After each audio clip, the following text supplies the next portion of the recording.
پاسوفا یک سوفان توجه برو قدم مارش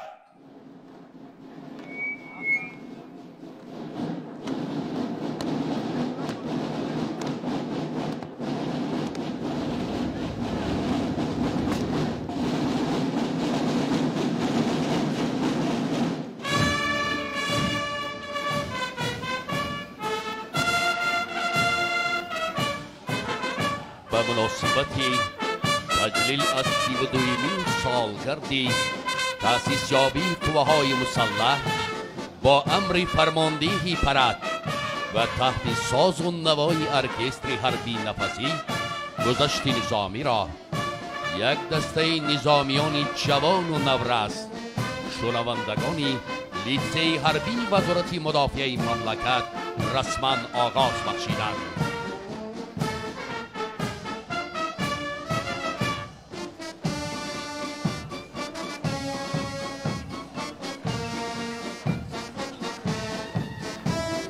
در پرتو سیاست خردمندانه بنیادگذار ارتش ملی سرفرمانده عالی قوه‌های مسلح ژنرال ارتش محترم امام علی رحمان نیروهای مسلح دولت نوبنیاد و صاحب استقلالمان امروز به حمایتگری مرزبون اجدادی و شاهستون تاجیکستان عزیز تبدیل یافته است.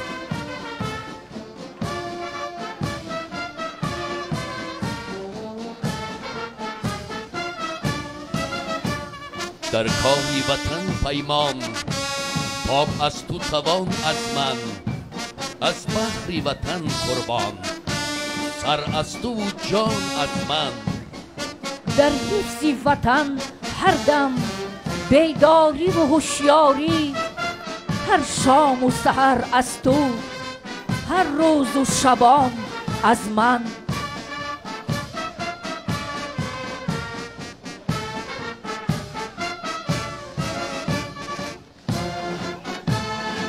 در برابر یک گروه شنوندگان حیثی امروز در این پرد حربی افسران و عسکران جز و تام گرنیزان دوشنبه از جمله گوارد ملی پروکراتور جمهوری تاجیکستان اگنتین نظارت دولتی مالیاتی و مبارزه با کروپسیا اگنتین نظارت مواد نشآوری نزد پرزیدنت جمهوری تاجیکستان خدمات گمرک افسران دستگاه مرکزی وزارت مدافعت ستاد ژنرالی قوه‌های مسلح هیئت شخصی قشون‌های خشکیگر قشون‌های زود عمل قوه‌های حربی هوایی و مدافع ضد هوایی بتالون‌های تعینات مخصوصی وزارت مدافعت خدمتچیان حربی وزارت عدلیه ساختارهای زیرتابع وزارت کارهای داخلی کمیته حالت‌های فوق‌العاده و مدافع گرشتنی قشون‌های داخلی قشون‌های سرحدی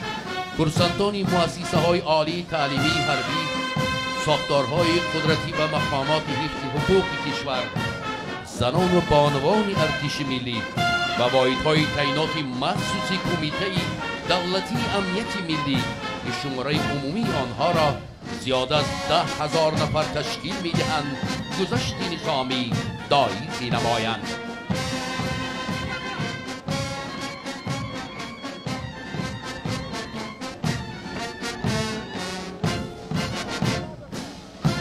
پایداری ملک ارتش و فرزندی زمان است هر فردی جوان است هم هستی و هم قوت دولت همگان است با روح و روان است سرور که شد ایجادگری ارتش کشور احسن به سرور بس عاقل و دانا و دلیر و همدان است از همت آن است دولت چو زی مرز است همه یک یگانه این است نشانه با ارتش خود ملک همیشه به امان است گرچند گران است بر دشمن قتال چی سرباز و چی افسر هرگز ندهد سر. هم با قدم و با قسم و هم به زبان است، آماده به جان است، آماده به جان است.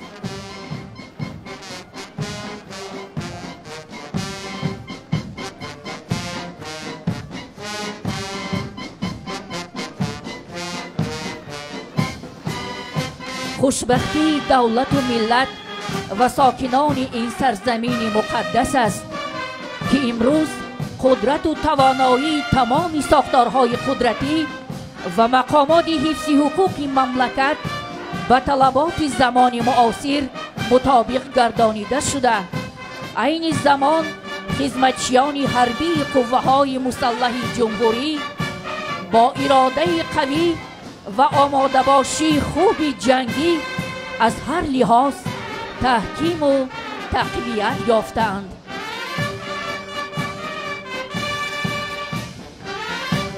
با توجه به تحت هدایت‌های پیشوای ملت محترم امام علی رحمان در سمت تربیه کادرهای ملی و متخصصان ورزیده نظامی، عین حال هیئت‌های راهبری و فرماندهی و فایز زیادی خدمتچیان حربی قوه‌های مسلح را کادرهای بالیاقت و وطندوست تشکیل می‌دهند که اکثر آنها در دوران استقلال ملی دانشگاه و دانشکده‌های نظامی و اکادمی و آموزشگاه‌های عالی حربی داخل و خارج را ختم نموده، همچون افسران کسبی در رشد و کمال ارتش ملی سهمی ارزنده می‌گذارند.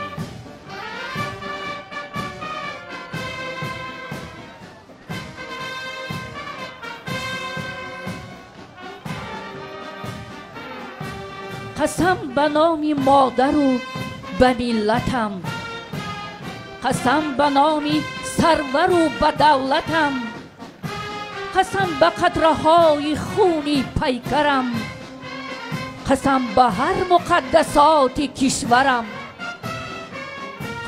قسم به پرچم و نشان تو، قسم به مغز ریزه های نان تو، قسم به عزم خلق صلح پرورم، قسم به سرزمینی وحدت آفرم.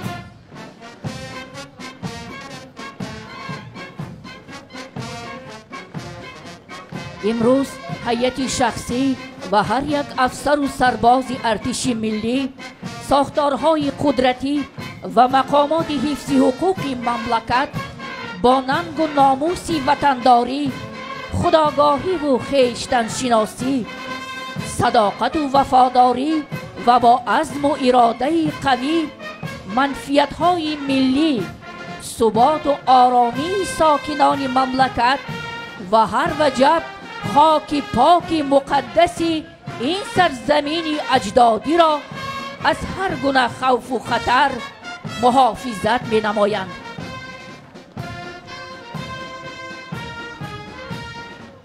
از توجه غمخواری پیوسته پیشوای ملت، سرفرمانده عالی قوه‌های مسلح ژنرال ارتش محترم امام علی رحمان است که امروز هزارها نفر متخصصان ورزیده نظامی، نشانگیر سنایپرها، اکیپاژ تکنیک‌های وزین زره پوش جنگی، هوانوردان حربی، پاراشوتیستان، مینه‌جویان، نشانگیر و تیرانداز و دیگر اختصاص‌های مهم و معاصر نظامی از حساب افسران و سربازان آماده گردیده برای حمایه تاجیکستان عزیز و پایداری صلح و ثبات در هیئت ارتش ملی صادقانه و صافدلانه خدمت می‌نمایند.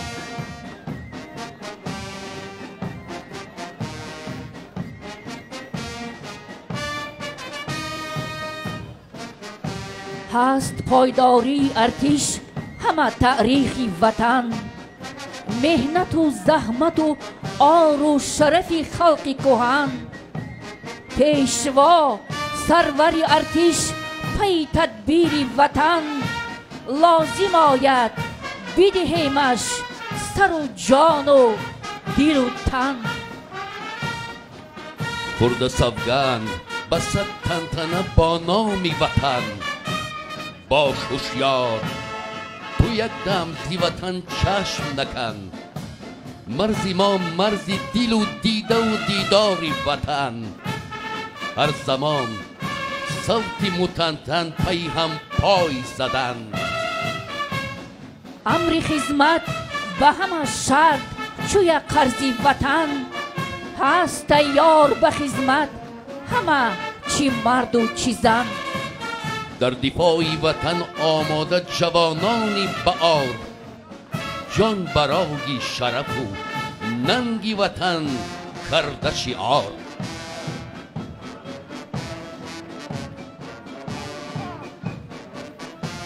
قوه های مسلح جمهوری تاجیکستان یکی از دستاوردهای مهم استقلالیت دولتی به حساب رفته.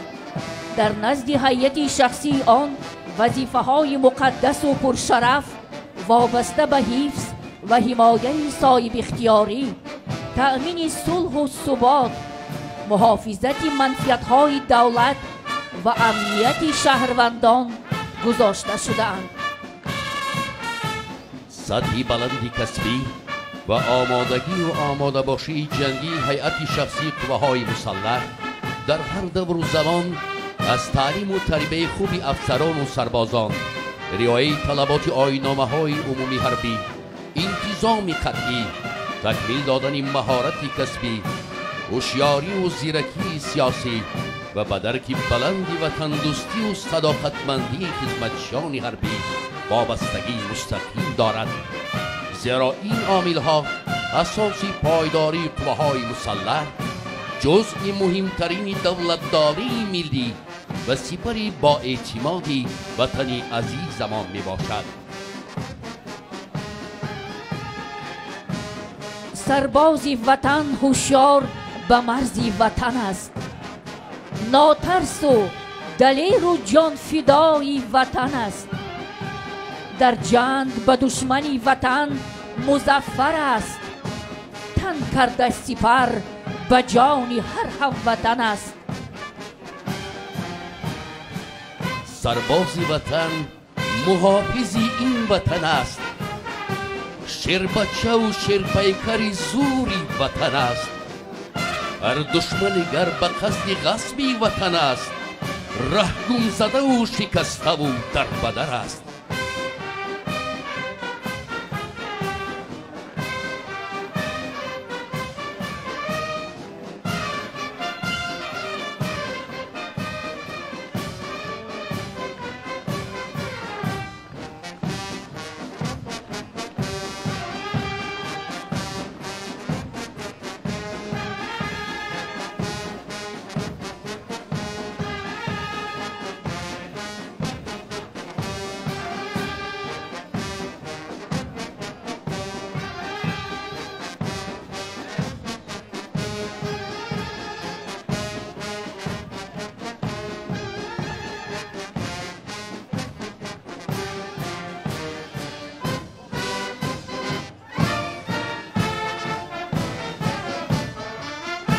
باز هم شکرانه یزدان و مردان اصیل، بهر صلح پای برجا قهرمانی کرده اند.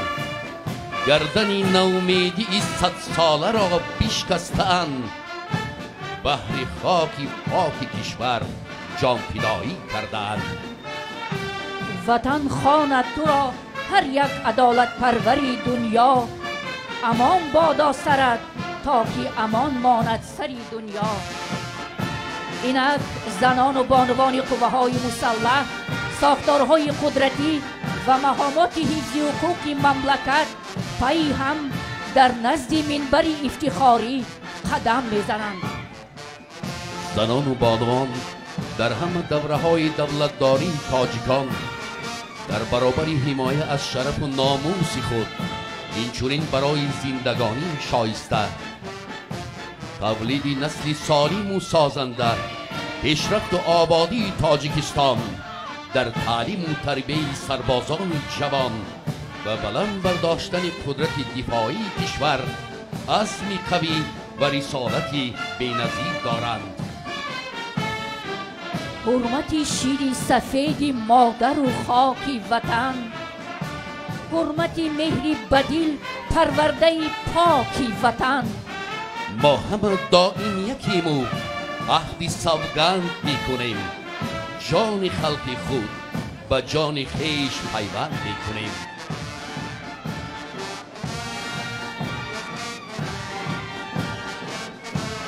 امروز مردم شریف تاجیکستان صاحب اختیار در سیمای خدمتچیان غربی قوه‌های مسلح مملکت فرزندان باننگ و ناموس و دلیر و شجاع خود را می‌بینند و خدمت‌های شبانه روزی افسران و عسکران میهن را قدر کرده از محافظان وطن خویش افتخار می‌نمایند. واقعا امروز با سرفرازی و اعتماد و باوری میتوان گفتی قوه‌های مسلح تاجیکستان دیگر نه آن ارتشی است که سالهای 93 اصل گذشته بود، بلکه در دوران استقلال دولتی ارتش ملی تاجیکستان عزیز با سبقهای اندوخته و تجربه کسب نبوده علاقه سنجش‌های سخت و سنگین را پشت سر کرده تحت راهبری سرور غمخوار خود پیشوای ملت محترم امام علی رحمان در روحیه صداقت به وطن کنستیتوسیا پرزیدنت کشور سوگند حربی و در جاده اجرای تمام وظیفه‌های پرمسئولیت خدمتی و کفیل بی‌خطری دولت و ملت تبدیل یافته است. ما چو سربازی وطن با عهد و پیمان صف کشیم، حامیان کشوریم و تحت فرمان صف کشیم. کار تشکیل ارتش ملی ما سرورزی هیچ بهر امر پیشوای تاجیکستان صف کشیم. خدمت ما در وطن هر فرد را مردی کند، امر و فرمان است بهر قرض وجدان صف کشیم. در دفاع منفیت‌های وطنداران مدام بهر حفظ قدر و آزادی انسان صف کشیم.